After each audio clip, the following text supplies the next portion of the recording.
Hi, welcome everybody, and thank you for joining us today. I'm Tyler Watts, the sales director here at Blue Wave Select. I believe most of you, hopefully, will already know who we are, but for anybody that's new, we are the UK's highest rated SAP recruitment company and the co-creators of SAP Network Plus. We're one of the only agencies to be partnered directly with SAP, and furthermore, we are trained experts in S4HANA and proud to have a 99% Trustpilot rating. If you would like to find out more about us, you should be able to find a link somewhere in the chat, I believe.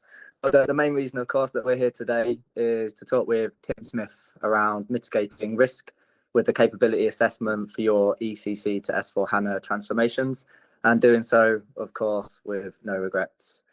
So to give Tim a bit of an introduction, he's currently the S4 program lead for a global consumer packaged goods company.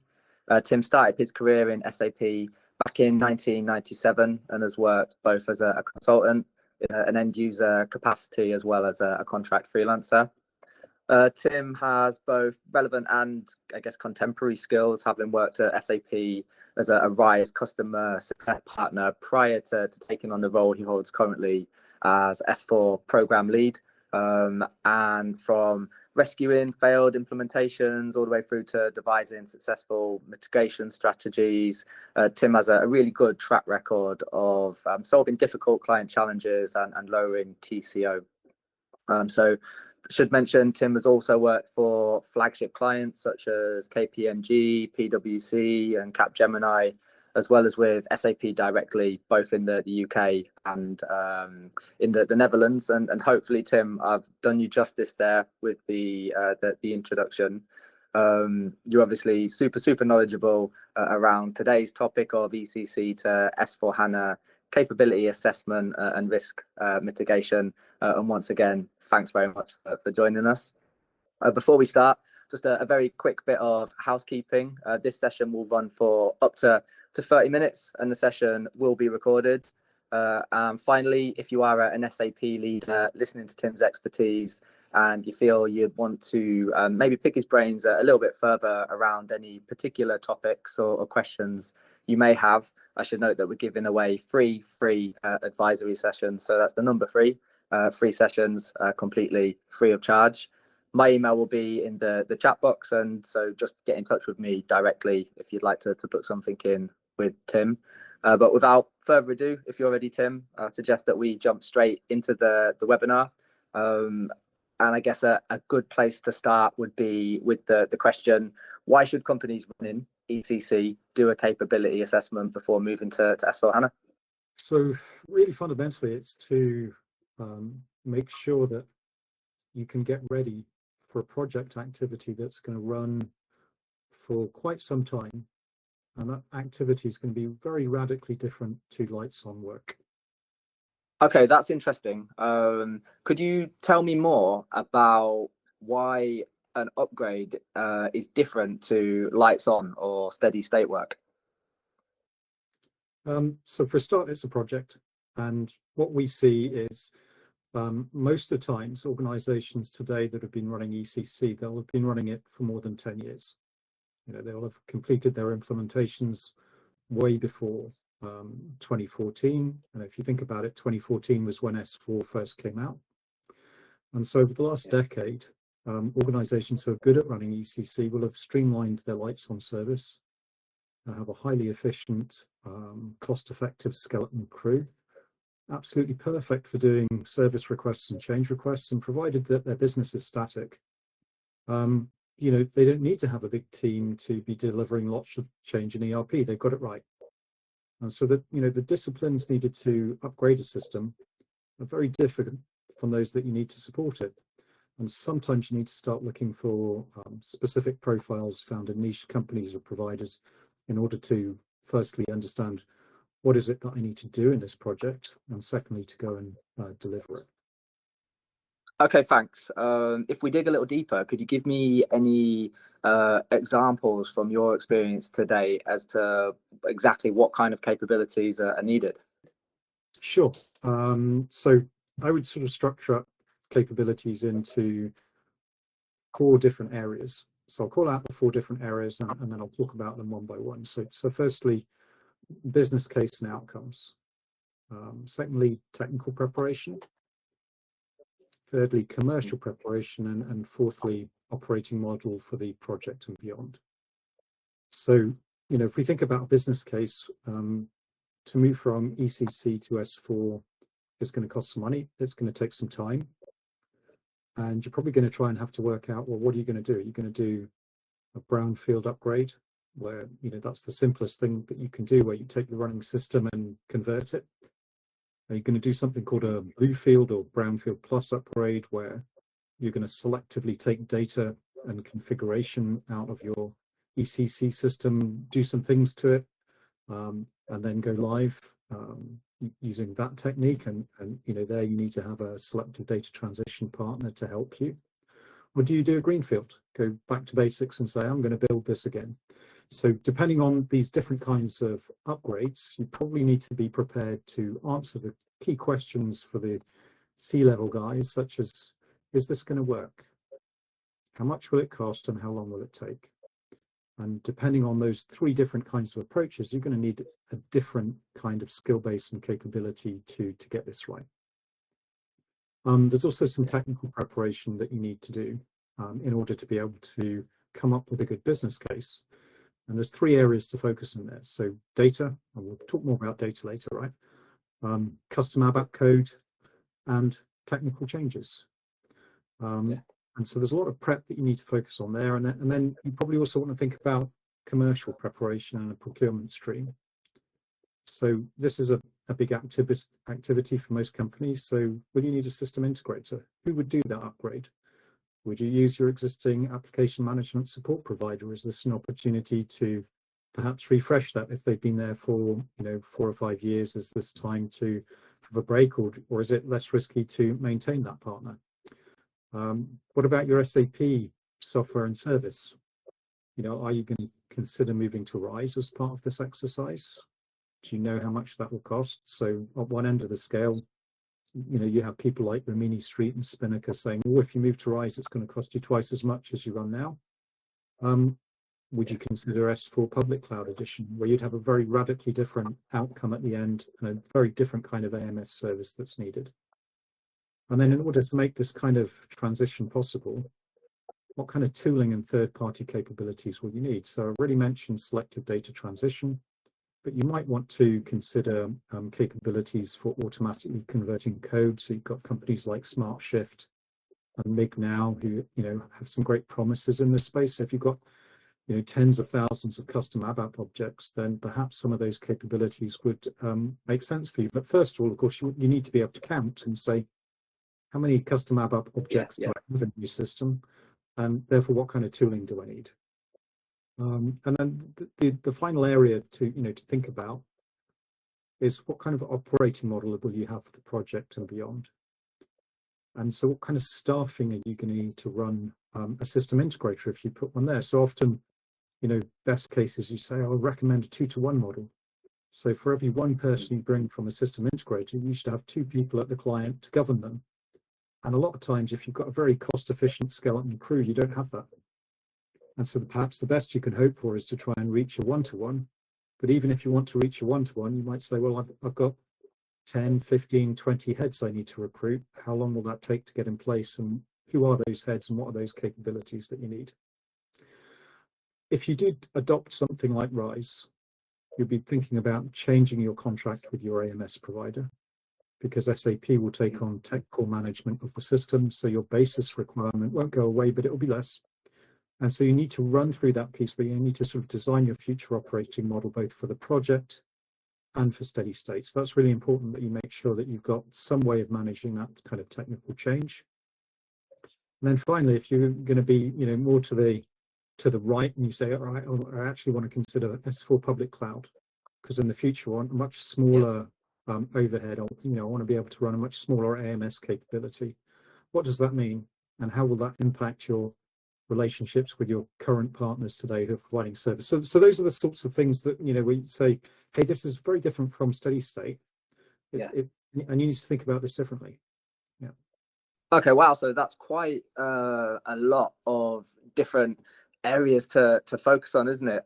Before we were talking about no regrets activities. Are there things, in your opinion, that companies should be doing, regardless of whether they would be doing a greenfield, brownfield, or bluefield upgrade? Absolutely.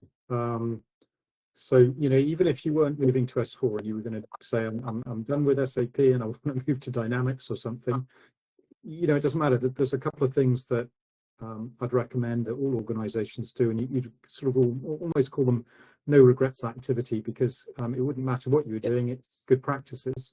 So, I'd focus on housekeeping tasks that make it easier and cheaper to migrate.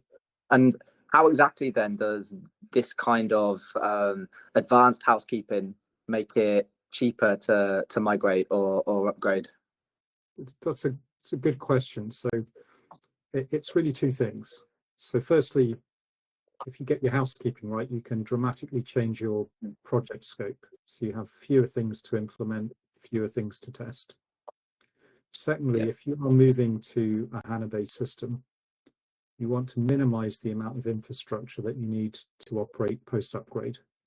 And having a smaller system when you're live on S4 is much more effective, because when you think about HANA systems, they're in-memory systems. And today still, whether you're on the cloud or on-premise, memory is the most expensive thing that you can buy.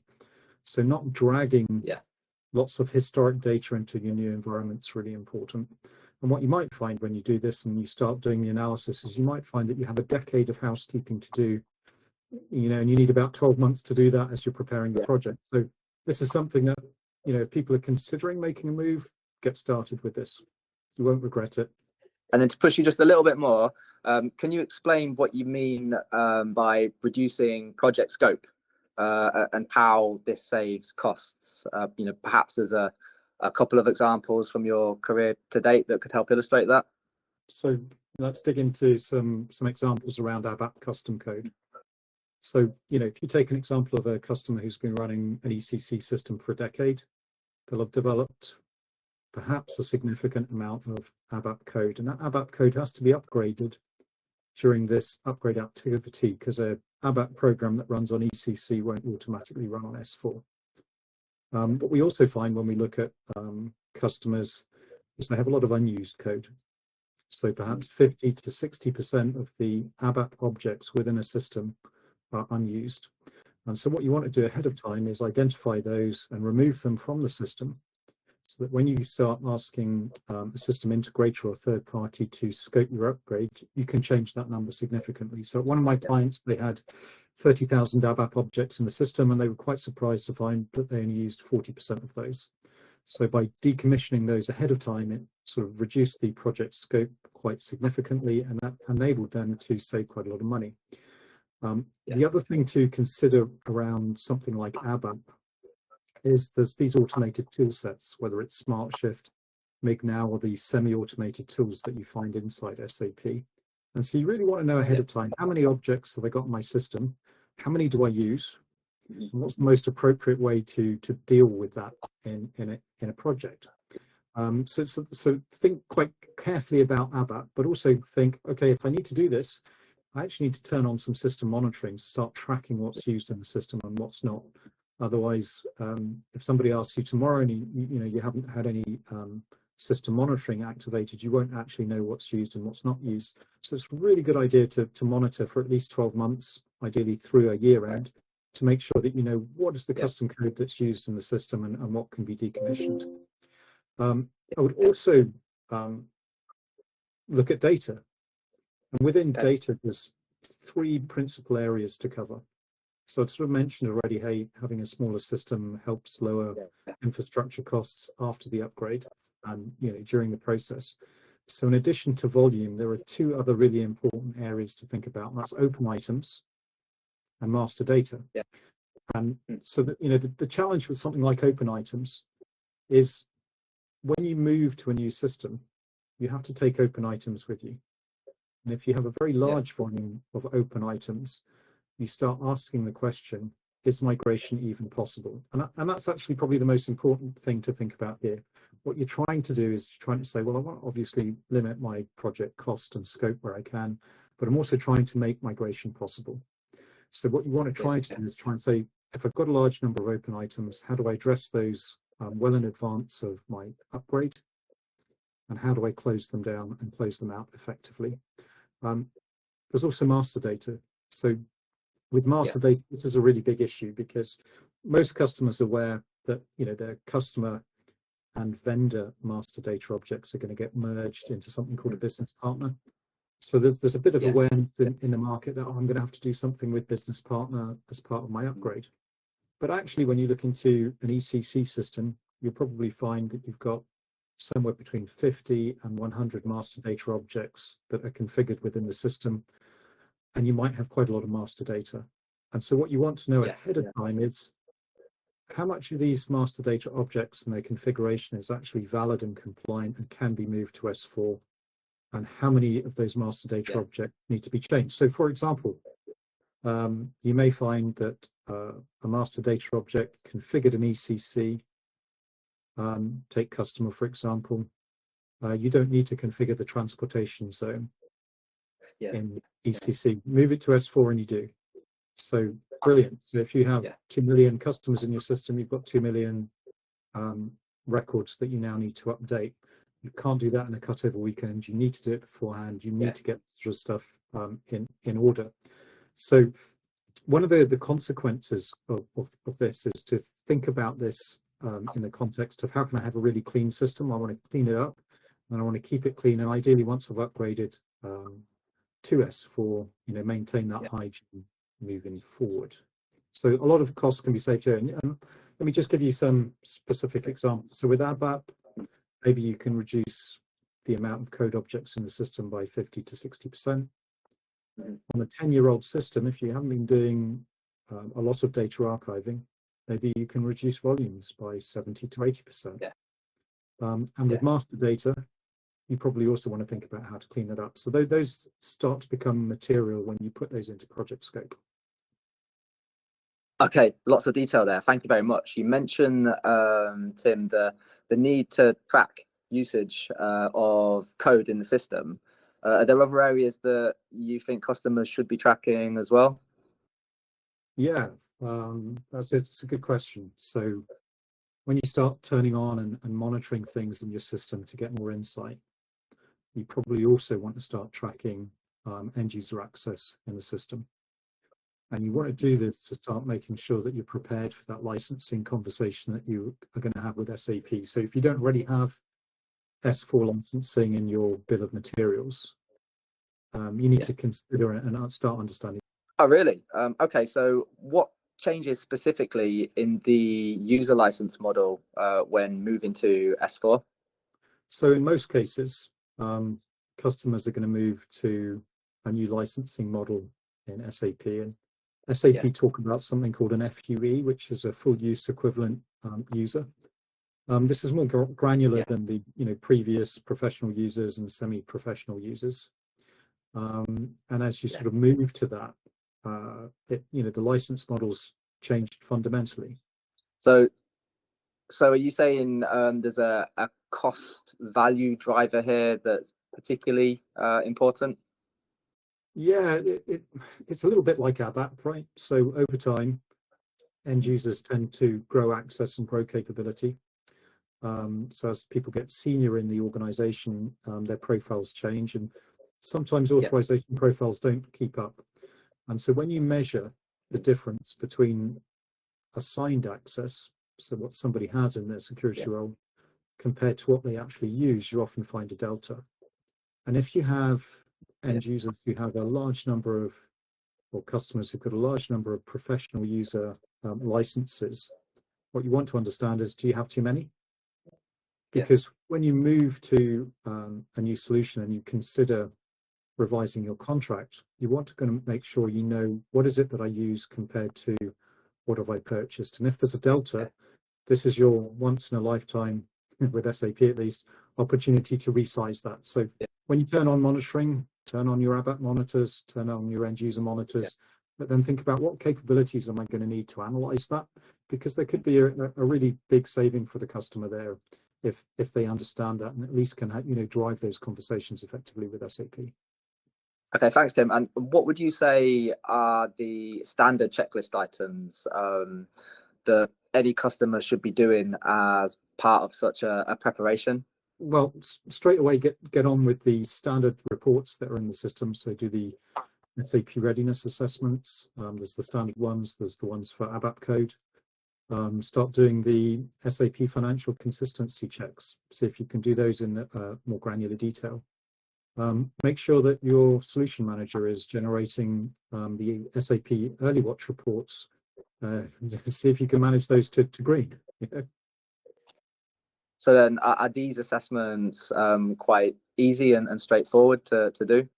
Yeah, so they should be, right? So your customers' center of excellence or AMS providers should be able to deliver this. Now, one of the questions you should ask is if you can't run a readiness assessment because your system isn't appropriately patched, that starts to tell you a story, right? So, when you think about a capability assessment, there are certain things that you say, I should be able to ask for readiness assessment and, my AMS team should just give that to me. If they say, well, it's going to take us about 8 weeks to get things patched and then execute it, or we're trying to execute it and the system's so big, it's taking 3 weeks to run, then immediately some alarm bells should be going off there, And then for the audience listening, if we expand just a little bit further, what insight should these provide? So what they should give you is very specific insight into your own context. So it should tell you, okay, this is what you've configured in the system. These are the areas that are going to bite you within the upgrade process. So you should start to immediately understand what are the sort of challenges that you're going to face. It's going to help direct you towards, should you do a greenfield, should you do a bluefield or brownfield kind of upgrade? So you're really looking to get facts and data about your own circumstance from these assessments. And, this is, the first place where you can get valuable data. Now, there are other third parties who can also give you assessments. So most of the selective data transfer providers will give you assessments, but you might have to pay for those. Companies like SmartShift, who are the code conversion company, I think you can buy services from them now on SAP's App Store. You can buy MIG now on the App Store. So there's lots of places where you can go to. I think Panaya is another company that's quite good, where you can get very specific insight about your system so you can start managing the scope. So really important to do that because it's so helpful in understanding what your challenges are going to be. Okay, so you mentioned the unknowns. What are the kind of unknowns? I guess even though we don't know them, what should we be looking for, and how do we go about finding these out? Well, you're going to find things that are not in those assessments. So you're going to have issues with add-ons and master data. That's the first thing that's going to spring to mind. Okay, so how do we get visibility early on? So I would suggest that you want to run a trial migration as soon as possible, particularly if you're considering, the brownfield or bluefield upgrade, because by running the trial migration, that's going to tell you what you don't know. And sometimes in those processes, what you find out can be horrifying. So the sooner you do it, the better. And then just I guess a question that lots of people will be asking, we always want to know how long, what timescales are we looking at for a trial migration? So a trial migration, it's quite a serious undertaking. And it's not a trivial thing to do. So, you're going to want to know what are the things that I don't know. So you get lots of information from the assessments, but then when you say, well, if I run through a trial migration, either using a brownfield technique or the bluefield technique, you want to answer the questions, what am I going to have to do with add-ons in the system? How do I remove them? Do I have replacement add-ons for S4? That process is long and it's involved. People think it's short, but it isn't. But what you want to do is you want to get through a trial migration and end up with a run book that describes this is how you're going to do a technical conversion. So of course, one of the challenges that you have is if you're not staffed to do something like a trial migration, You're not going to be able to find out your unknown. So it's really important to say, what kind of capability do I need in place to do that initial trial migration with a copy of one of my production systems?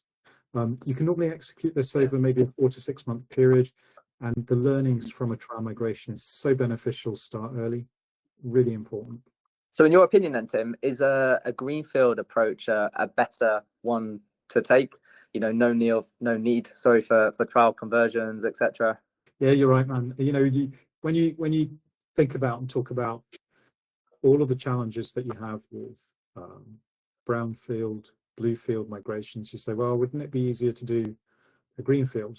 Because I don't have to do all of this assessment work. Now, you need to get your master data ready. You need to still deal with things like open items, and knowing, you know, what are the ABAP objects that you still use can help point to how you might do BTP development in S4 public cloud. So I think there's definitely, you know, a case where you know, prima facie, greenfield, often people say it's more expensive, but it comes with perhaps less hassle and less overhead. And then which situations would we say is a better approach? So for something like S4 public cloud, it's the only approach you can use. Yeah. And one of the, you know, most interesting things about this kind of discussion is actually, as you find S4 public cloud maturing, and it's been around for a couple of years now, this could actually be a great option for customers who've got that skeleton IT team that we talked about at the start. And so then, Tim, are you saying that ultimately fewer people are needed to implement and support an S4 public cloud system? Right. So it's actually two things. So you're right, it is fewer people. It's a different resource profile as well. So if you have an ambition which kind of says, look, I've got skeleton IT team, and actually I'm now perfectly sized for SaaS.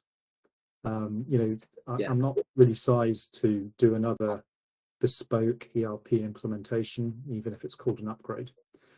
But it's a different resource profile, and it's a different kind of mindset. So it's a cloud first kind of an approach, where you know, you're doing a fit to standard approach rather than a fit gap analysis when you're trying to work out how to configure a system. So it's different people, it's with a different mindset, and sadly for me, I think it's people who are much younger than me, and you know, who've grown with, you know, cloud-based IT disciplines, as opposed to people like me who, you know, who've probably been around a little bit too long and, you know, bring with all of the baggage of running ECC systems for the last 25 years. So you know, I think public cloud is great. I've seen it deployed in quite a few companies now, and where it's been deployed effectively and deployed with the right kind of teams, it works very, very well. And that's not saying, I know we're sort of finishing the conversation around public cloud, and I'm not saying that's the right thing to do, but I think it's a very different kind of approach, and it tends to a very different outcome at the end of time.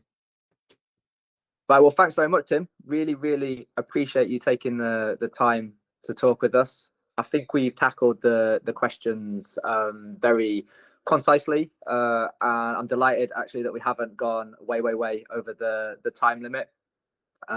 Thank you also to everybody else who's tuned in this afternoon. Just a reminder before we all jump off that if there are any SAP leaders on the call that would like to grab Tim and kind of pick his brains a little bit more around any of the topics we've discussed today, that we are offering free advisory sessions, just drop me an email over and we can get something set up. Today's recording will also be available for playback, initially on SAP Network Plus, but if you think the content will be valuable for anybody who hasn't been here on the session, feel free to share it within your own network. And I'm aware there's been some questions on the chat, so rest assured, any questions that have been posed, we will put to Tim and he will answer, and we'll aim to get back to you before the end of the week. I guess we'll leave the session by saying thank you once again, wishing you all a great day ahead, and thanks for tuning in.